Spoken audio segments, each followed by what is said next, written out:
Salut l'équipe, j'ai mis la main sur des infos explosives concernant MrBeast. Au menu, des images compromettantes de MrBeast en train de parier illégalement, des preuves qu'il aurait truqué plusieurs de ses vidéos de philanthropie, et pour couronner le tout, il aurait même fait gonfler artificiellement des crypto-monnaies avec des techniques très limites, voire illégales, pour s'en mettre plein les poches en laissant ses abonnés perdre tous leurs gains. Je me suis inspiré de plusieurs vidéos, dont la très bonne vidéo de Rosanna Panzino, et de plusieurs articles. Vous retrouverez toutes les sources en description.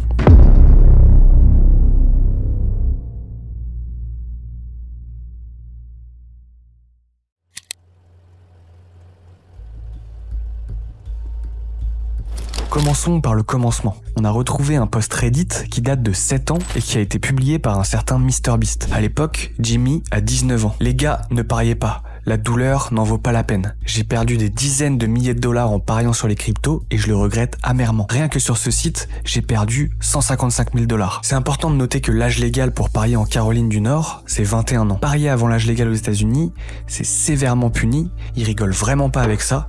Ils considèrent que la pleine majorité n'est qu'à 21 ans. Quand on voit les ravages que les paris en ligne provoquent sur les jeunes, ils ont pas forcément tort pour une fois. Donc Jimmy avait 19 ans au moment du post. Dans le message, il balance un lien vers son profil sur un site de paris dont on parlera plus tard, mais qui est illégal aux US. Un utilisateur lui répond, choqué par ses pertes folles. Jimmy enchaîne. J'ai parié 10 Ethereum sur un simple pile ou face, j'ai tout perdu et depuis, j'ai plus jamais parié. J'ai décidé de ne pas passer le reste de ma vie à pleurer sur mes pertes, je vais juste tourner la page et ne plus jamais parier. Ça fait 2 mois et demi que je n'ai pas parié et je ne compte pas recommencer. Il explique ensuite comment ça a commencé par de petites sommes, juste pour le fun, avant de déraper complètement. Il met en garde, je vous conseille de ne plus jamais toucher un site de paris. Je sais pas comment, mais on finit par devenir insensible et par prendre de plus en plus de risques, et là c'est game over. Ça prouve qu'il sait à quel point les paris peuvent être dangereux et addictifs, mais maintenant, écoutez cet extrait du podcast de Logan Paul quand Jimmy avait 20 ans. Gambling, I used to gamble a lot. Really? Fun times, yeah. Okay, you're 20. Yeah, you're not even... Don't ask that question, but Listen, yeah. kids don't gamble. Yeah, when it comes to gambling, yes, but Which, by the way, that surprised me. yeah. I don't know, dude. Like, you're very smart with your money. The guy who just throws away millions of dollars on YouTube videos is a gambler. Who would have thought? Moi je trouve ça fou qu'ils aient laissé ça dans la vidéo, mais bref.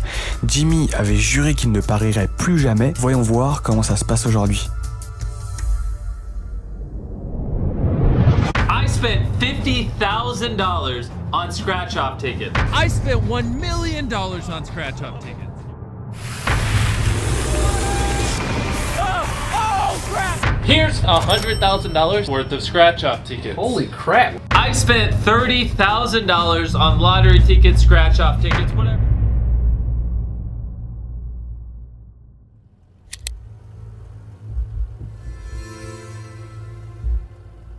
Yesterday, I realized I'm 18 years old, which means I can buy scratch-off tickets. More than likely, I probably won't even make my money back. Who knows? Let's just scratch them off, and hopefully I don't get addicted. Sorry, Mom. Et là, c'est le début d'une longue série. Visiblement, il a repris les paris, mais le pire dans tout ça, c'est que ces vidéos sont clairement destinées à des enfants ou à de très jeunes adultes. Regardez comment il s'y prend. Here's how it works. You take a ticket, you scan it, and boom, this $50 ticket won $200. Donc MrBeast est littéralement en train d'apprendre aux enfants à parier. Il rend ça super accessible et facile. Pour revenir sur le site dont on parlait tout à l'heure, Bustabit est un site de paris illégal aux USA. J'ai une autre vidéo à te montrer. C'est quelqu'un de son équipe qui semble avoir leak la vidéo. On y voit Jimmy et quelques potes et il semblerait qu'ils soient en train de parier sur un site. Le problème, c'est que dans le reflet des fenêtres derrière MrBeast, on voit clairement le site Bustabit. Cette vidéo date d'il y a seulement quelques années, ce qui prouve qu'il continue ses paris. Et le pire, c'est qu'il le fait sur un site illégal. Bustabit est illégal pour tous les citoyens américains faute de mesures prises contre le blanchiment d'argent. Des employés de MrBeast ont révélé que ces deux comptes s'appellent Gain City Boys et My Life Saving YOLO. Entre ces deux comptes, MrBeast aurait parié plus de 4000 bitcoins rien qu'en 2021. Selon le cours du bitcoin, ça représente entre 120 et 280 millions de dollars pariés en une seule année.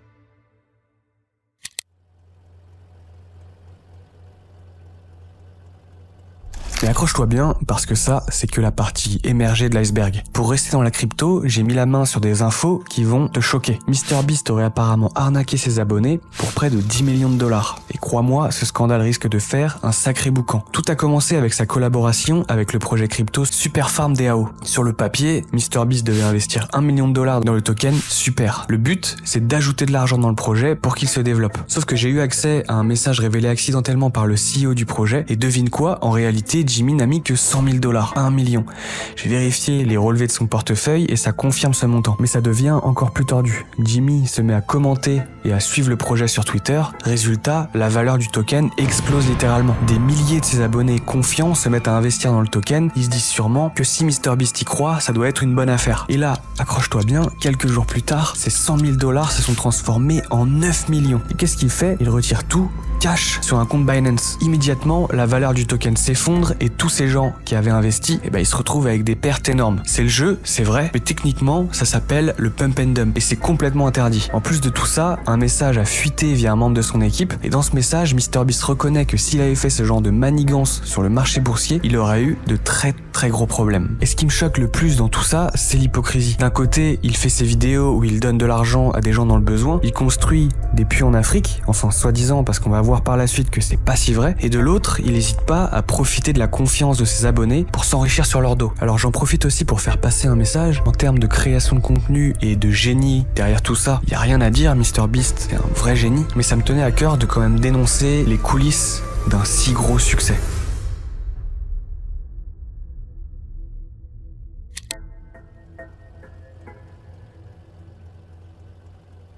On va parler maintenant de la philanthropie de MrBeast et des fameuses vidéos truquées. Évidemment, quand on critique MrBeast, les gens répondent toujours « oui, mais au moins, il fait quelque chose ». Sauf que toutes les associations ne sont pas forcément bénéfiques. On l'a vu récemment avec un fameux Dylan Thierry. De nombreux experts en éthique ont remis en question ce qu'on appelle la charité spectacle. Prenons l'exemple de sa vidéo « 10 000 aveugles voient pour la première fois ». Elle a été critiquée non seulement par une partie de ses abonnés, mais aussi par un vrai youtubeur aveugle qui s'appelle Blind Surfer Pete. Il explique que la vidéo de MrBeast sur la guérison de la cécité pourrait en réalité faire plus de mal que de bien à la communauté des malvoyants. En prétendant avoir guéri la cécité, les efforts de collecte de fonds pour trouver un véritable remède pourraient bien s'essouffler. Ce qu'il a fait était très généreux, c'est vrai, mais c'est loin de ce qu'il prétend avoir accompli.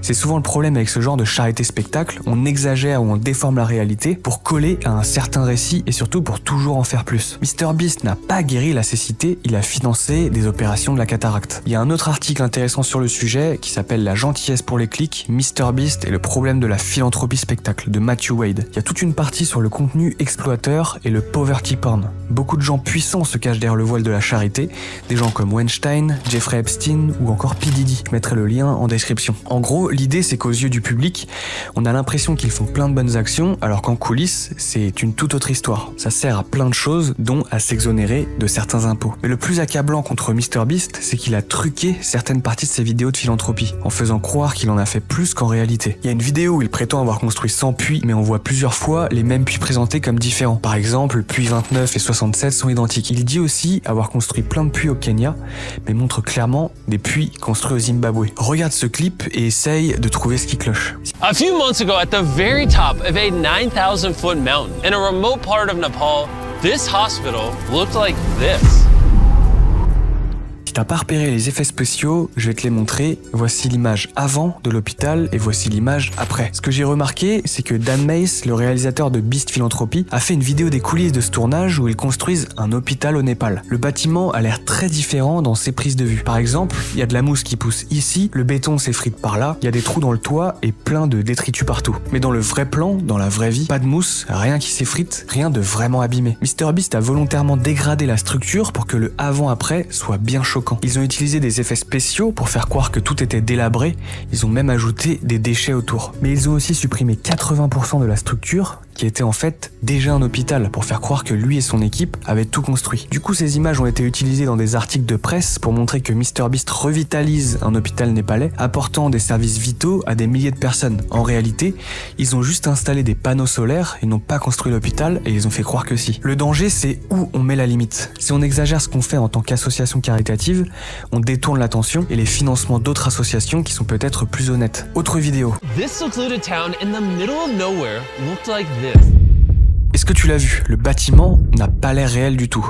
Je pense que les gens ne le remarqueraient même pas. Et pour ceux qui n'ont pas repéré la supercherie, regardez comme cette maison a l'air fausse. Il y a une partie d'un vrai bâtiment, mais ils ont utilisé des effets spéciaux ou du montage pour l'agrandir. Le bâtiment s'étend bizarrement, ils ont ajouté toute la partie arrière, les fleurs ici ne s'alignent pas bien. Et c'est à peine perceptible que c'est truqué. Du coup, combien de choses comme ça passent entre les mailles du filet? Combien de fois ils font croire qu'ils ont fait plus qu'en réalité? Parce que là, ils disent voilà à quoi ressemble la ville maintenant et voilà à quoi elle ressemblait avant. Mais c'est tout simplement pas vrai et ça, c'est malhonnête. Voici le message d'un ancien employé de MrBeast qui connaît bien le côté philanthropique et qui a travaillé. On m'a dit que le côté philanthropique était censé être la carte sortie de prison de Jimmy. Il voulait que Jimmy gagne un prix Nobel dans les prochaines années. Tout ça, c'est juste pour la gloire et le statut social. J'ai l'impression qu'aider les gens est vraiment tout en bas de leur liste de priorités. Voilà, c'est tout pour cette vidéo. Un grand merci à toi d'être resté jusqu'à la fin. Je vais continuer à faire des vidéos sur ce sujet, mais je vais aussi faire des vidéos sur d'autres sujets un peu plus larges. Donc je t'invite à suivre la chaîne. On se retrouve bientôt. Ciao!